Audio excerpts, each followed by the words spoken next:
बंदर और जादुई टोपी।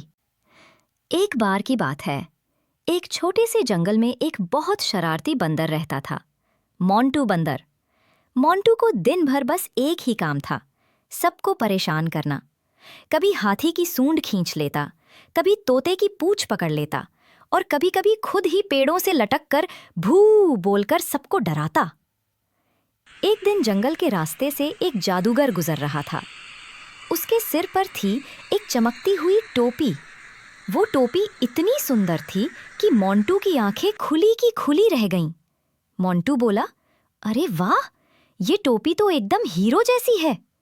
अगर मेरे पास ये टोपी हो तो मैं जंगल का सबसे स्टाइलिश बंदर बन जाऊंगा। और जैसे ही जादूगर पानी पीने के लिए रुका, मोंटू ने झट से टोपी उठा ली और पेड़ पर चढ़ गया। जादू की शुरुआत जैसे ही मोंटू ने वो टोपी पहनी, झटाक, टोपी चमकी और एक मीठी आवाज आई, मैं हूँ जादुई टोपी। जो भी मुझे पहनेगा उसकी हर बात सच हो जाएगी। मोंटू बोला, सच में? तो फिर मुझे ढेर सारे केले चाहिए। और देखते ही देखते पेड़ों से केले गिरने लगे, इतने सारे कि मोंटू के ऊपर केले का पहाड़ बन गया। मोंटू की शरारतें बढ़ीं। अब मोंटू हर दिन टोपी पहनकर जादू करता। कभी कहता, सब जानवर मेरी बात माने, तो सब जानवर बोलने लगते, जी बंदर महाराज।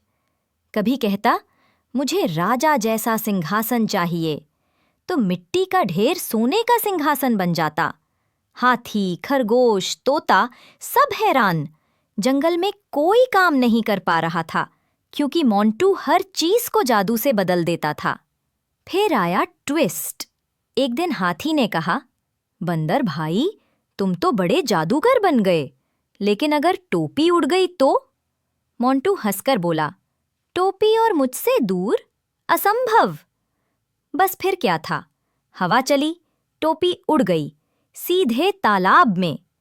मोंटू भागा, फिसला, गिरा और धड़ाम सीधे कीचड़ में। टोपी गीली होकर बेकार हो गई और उसका जादू खत्म हो गया। अंत में सबक मोंटू ने सांस ली और बोला, लगता है असली जादू टोपी में नहीं, हमारी अच्छाई में होता है। उस दिन से मोंटू सबका दोस्त बन गया और जंगल में हर दिन हंसी खुशी गूंजने लगी। मोंटू बंदर, शरारती बंदर, अब बना है सबसे प्यारा बंदर। मॉरल सीख, जादू चीजों में नहीं होता, अच्छे दिल में होता है।